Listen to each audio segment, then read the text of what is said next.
جناب صدر کی اجازت سے چند کلمات سید انصر کے تعارف کے لیے پیش کر رہا ہوں۔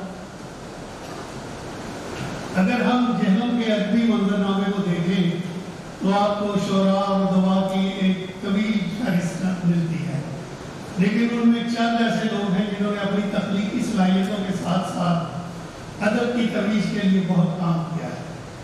ان میں سب سے پہلا نام تو امداد حمدانی صاحب کا ہے، جنہوں نے اپنی زندگی شعراء دعا کی خدمت کے لیے وقف کی ہوئی تھی۔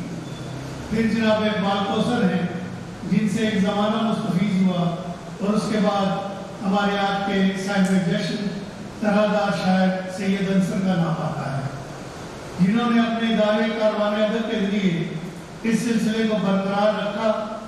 یہ کب سے اس سلسلے کو چلا رہے ہیں، صحیح سین و تاریخ کا تو مجھے علم نہیں ہے، لیکن میں اتنا جانتا ہوں کہ 2002 میں میرے مجموعہ کلام شام کی زد کی تقریب رونمائی سید صاحب نے سرائے الانگیز میں بہت بڑے پیمانے پر کی تھی۔ حالانکہ اس سے قبل میری ان سے کوئی ملاقات تو دور کی بات شناسائی تک نہیں تھی۔ اس زمانے میں سلسلہ روزگار سعودی عرب میں مقیم تھا۔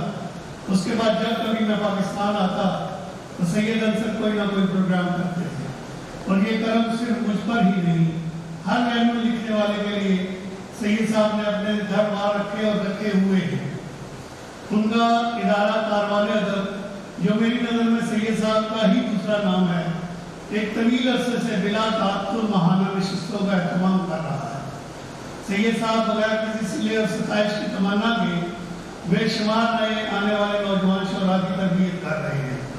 ان کے 2 مجموعہ ہے کلام بعنوان دسترس اور برسوں بعد شائع ہو چکے ہیں، جبکہ تیسرا بہت جلد منظر عام پر آنے والا ہے۔